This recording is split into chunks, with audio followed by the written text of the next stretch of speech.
حضرت امام حسین رضی اللہ تعالیٰ عنہ نے فرزق شاہ رستے میں ملا تو امام حسین کو کہنے لگا کہاں جا رہے ہیں؟ فرمایا میں کوفے جا رہا ہوں۔ کہنے لگا حضور نہ جائیے گا، لوگوں کے دل آپ کے ساتھ ہیں، تلواریں آپ کے ساتھ نہیں۔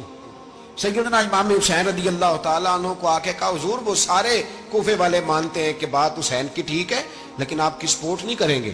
اور اگلی بات فرزق نے یہ کی کہ حضور میں حضرت مسلم بن عقیل کی لاش کو لٹکی ہوئی دیکھ کے آیا ہوں کوفے کے چوک میں۔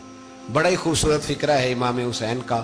فرمانے لگے میرا بھائی لٹکا ہوا تھا، کہیں کسی کے آگے جھکا تو نہیں تھا؟ لٹکا ہی تھا نا، کہیں جھکا تو نہیں کسی کے آگے؟ کہا حضور نہیں۔ تو آپ فرمانے لگے کہ مسلم بن عقیل لٹک گیا تو حسین بھی لٹک جائے گا، لیکن جھکے گا۔ حضرت امام حسین تشریف لائے، بچوں سمیت آئے۔ حور بن یزید ایک شخص تھا۔ حور بن یزید ایک مختصر سا لشکر لے کے اس نے امام حسین کو ایک جگہ پہ روکا، پھر دوسری جگہ پہ روکا، بل آ کر تیسری جگہ پہ روکا تو امام حسین نے فرمایا جگہ کون سی ہے؟ کہا حضور کرب و بلا۔ فرمایا بس یہی خیمے لگا دو، یہی۔ حضرت سیدہ زینب نے پوچھا امام حسین سے کہ سارے زمانے نے روکا ہے، ٹھیک ہے آپ حق پہ ہیں، یہ بھی سب نے کہا ہے آپ حق پہ ہیں، پر روکا بھی سب نے، آپ روکے کیوں نہیں؟ تو ابن کثیر اور ابن اسیر لکھتے ہیں کہ امام حسین رو پڑے، کہنے لگے بہن میں رک جاتا پر میں نے رات کو نانا مصطفیٰ کو خواب میں دیکھا ہے۔ تو حضور نے فرمایا حسین اگر آج یہ رواج پڑ گیا نا یزید جیسے لوگوں کا تو قیامت تک پڑا رہے گا۔ پھر لوگ کہیں گے کوئی نکلا نہیں تھا تو ہمیں بھی نکلنا، پھر لوگ ظالموں کے سامنے گردنیں جھکانے کے عادی ہو جائیں۔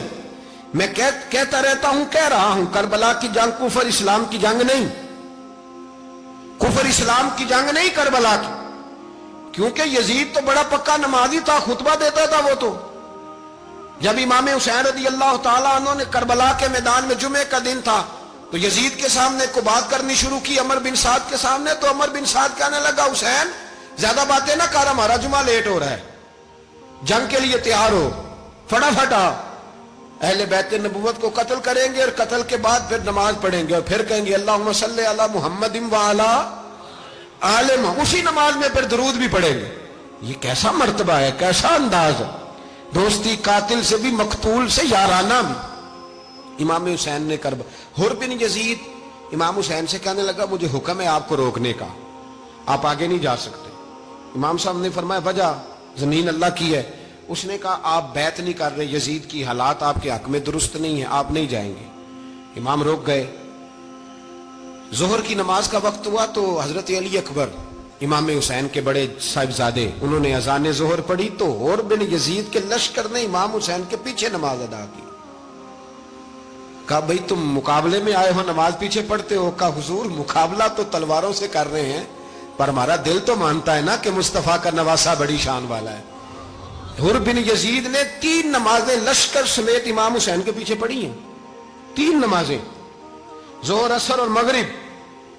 پھر امام حسین کے سامنے شرائط پیش کی کہ آپ کو یہاں گھیر لیا گیا ہے، یہاں آپ بیعت کریں گے، یہاں جنگ کریں گے، 2 ہی باتیں۔ امام حسین نے فرمایا نہیں بھائی بیعت تو میں نہیں کرتا، اس کے علاوہ تم جو کہتے ہو میں کرنے کو تیار ہوں۔ اس نے خط لکھا، عبید اللہ ابن زیاد کو ایک بندہ دوڑایا پیچھے کوفے، چند میل پہ کوفہ تھا، کہا وہ نہیں مان رہے، کیا کرنا ہے؟ تو حسین ابن علی ہے، میں زیادہ دیر انہیں روک بھی نہیں سکتا۔ انہوں نے پیغام دیا حر بن یزید کو کہ کرنا کچھ بھی نہیں، ان کا پانی بند کر دو، بلیک میل کرو، کھانا پانی نہیں ملے گا، چھوٹے چھوٹے بچے ہیں خود ہی مان جائیں گے۔ حضرت امام علی مقام کے بارے میں حر کے پاس جب یہ پیغام آیا تو حر کہنے لگا میری طبیعت نہیں مانتی حسین پر پانی بند کروں، دل نہیں مانتا۔ جب یہ لفظ کہے نا دوبارہ تو پھر عبید اللہ ابن زیاد نے عمر بن سعد کو 10,000 آدمی دے کے بھیجا، کہا حر بن یزید لچک دکھا رہا ہے حسین کے حق میں۔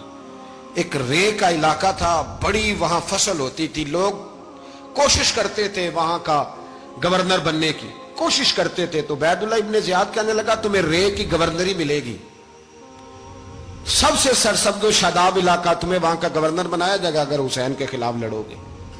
یہ اتنی زبردست ہوتی ہیں گورنریاں کہ گورنریوں کے لیے لوگ نسل رسول کے خلاف بھی نکل آتے ہیں، یہ اتنی تگڑی ہوتی ہیں، اتنی جلدی وفاداریاں بدلتی ہیں۔ وقت اتنا نہیں کہ میں مزید تفصیل میں جاؤں۔ امام حسین کو روک لیا گیا، عمر بن سعد نے روک لیا۔